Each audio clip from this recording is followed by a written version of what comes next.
All right, here it is, February 16th, 2025. It's going to be a very different kind of video. I hope it's not too long, but it's more on living life, and it's a description of how not getting caught up in it, the ethics of it, the quote unquote sin of it. Um, I think it might be said to call it navigating life. Maybe that's what the title will be. But life is a challenge, but it's also a game, and how not to get stuck in it, I think, might be the best way. You'll see it from these words, and it's really, yeah.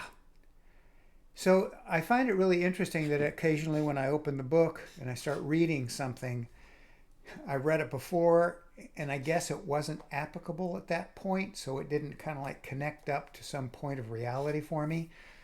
But this time it just hit home. And I told a friend, and she said, wow, that was great, and it really hit home. So I decided, why not put it out in the ether?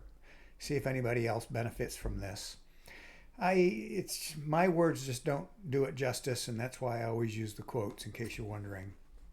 Besides, these quotes I think are from the great writers, or they're from the great gurus themselves. So let me just start off by saying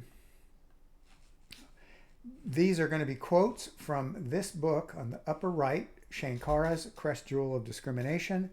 Shankara was a great guru, a great saint from about the year 780, I believe, or 700s. We'll just call it that. And fantastic book, unbelievable. And it really gets into describing cosmology, I think is the word, if I have it correct, but kind of the universe, how it's put together, the mind, all of that. And one of the things it's describing, so let me just take this off and go here, is the second word here, Maya.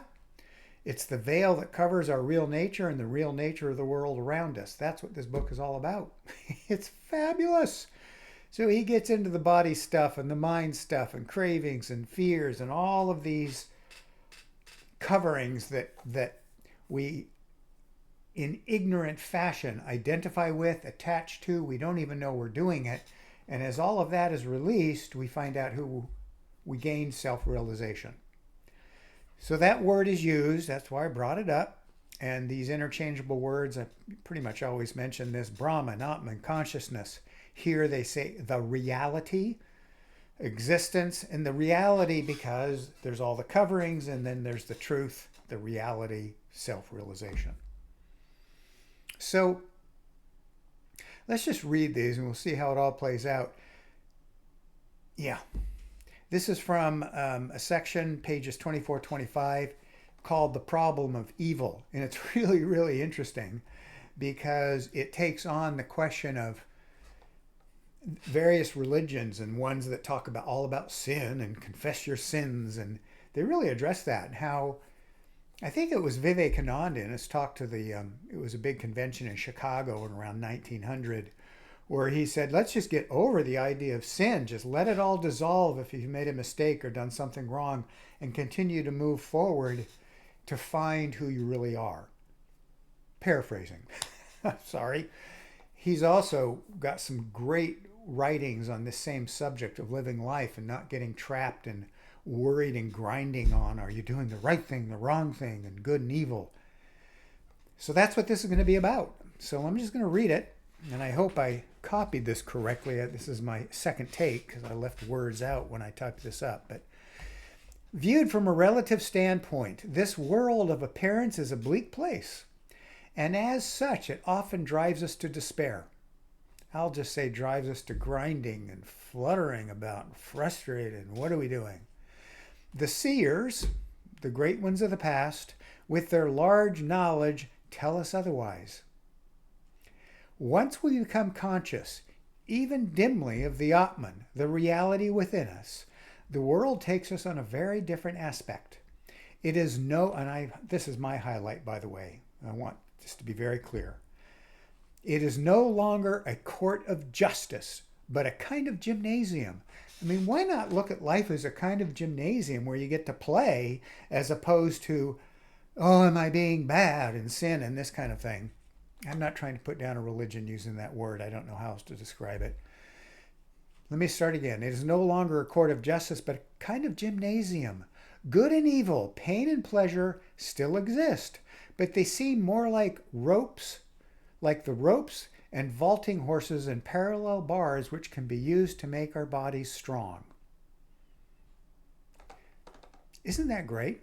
Maya is no longer an endlessly revolving wheel of pain and pleasure, but a ladder which can be climbed to consciousness of the reality.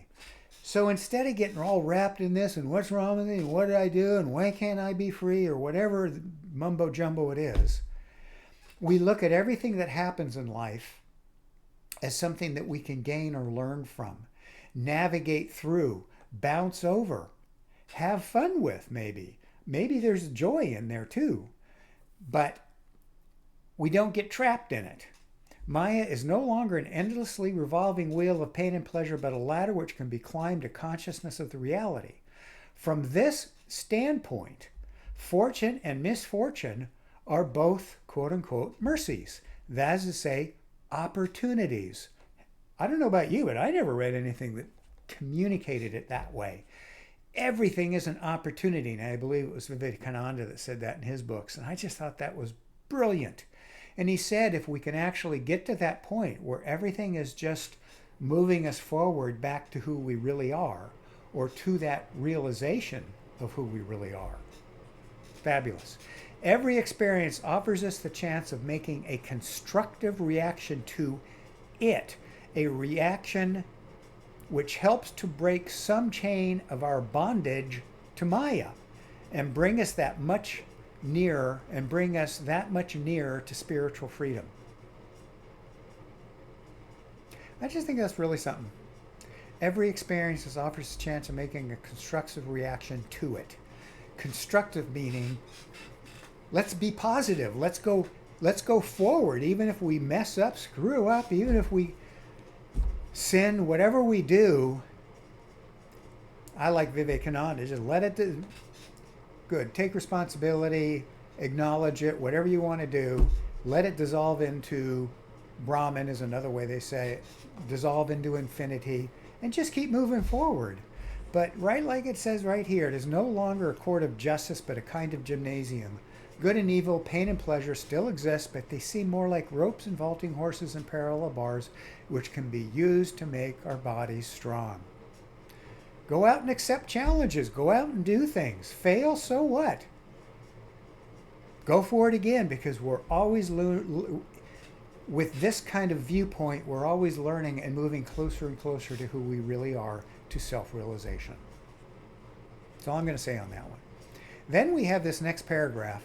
I left a little bit out on these pages, forgive me, but go read the book if you want.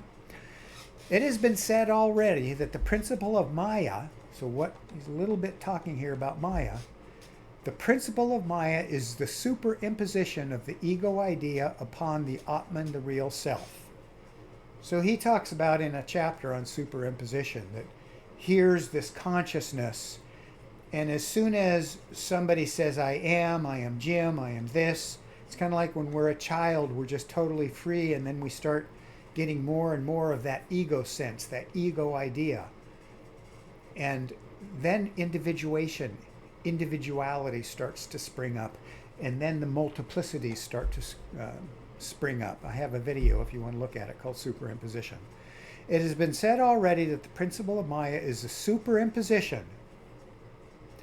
In it, they describe you have a rope, but if you superimpose the idea that it's a rattlesnake, now you see a rattlesnake. So superimposition is an idea superimposed on the truth, the reality. Maybe that makes it clearer. So here we go again. The ego idea represents false claim to individuality, to being different from our neighbors. Man, that can be a tough one to grasp. At least it was initially. I knew there was truth to it, the universality of consciousness, of spirit. It follows, therefore, that an act which contradicts this claim will bring us one step back toward right knowledge, to consciousness of the inner reality. In other words, every time We want to contradict this claim of individuality because that's the false claim. If you look at the world right now, there's part of it in politically is saying individual, individual, money, money, money, money. And the other one is saying oneness, oneness, oneness. All is one. Let's see if we can help each other. Anyway, I don't want to get political here. If we recognize our brotherhood with our fellow man, excuse me real quickly here. Wrong word. With our fellow men, if we try to deal honestly, truthfully, charitably with them, if politically and economically we work for equal rights, equal justice, and the abolition of barriers of race and class and creed, then we are in fact giving the lie to the ego idea. We're saying that's baloney, and moving toward awareness of the universal non-individual existence. And I'll say this many times, put that in your pipe and smoke it. All such actions and motives belong to what is known as ethical goodness. So the more we're moving towards the universal non-individual existence, those actions and motives belong to what is known as ethical goodness, just as all selfish motives and actions belong to ethical evil. In this sense, and in this sense only, goodness may be said to be more real or more valid than evil, since evil actions and thoughts involve us more deeply in Maya, while good thoughts and actions lead us beyond Maya to consciousness reality. I guess you could say, I'm not going to get into that. Those are the quotes. I think that's pretty self-explanatory. I think it just answers so many questions. One, the top one, let's not grind on life, enjoy it, try to get above pain, pleasure, good and evil. Just try to learn from everything you do, everything that you act on, and continue moving towards reality, the truth, consciousness, God, if you will. That's pretty dang cool. And I think that viewpoint of life makes it so much easier. And I think this one, the simplicity of if you're moving towards the truth, towards the reality, towards consciousness, those are good acts. Towards separation, individuality, I'm right, you're wrong, dogma, that's the wrong way. Simple. Simpo. So I think that's all I'm going to leave it. And there's your quotes. I think that's a beauty.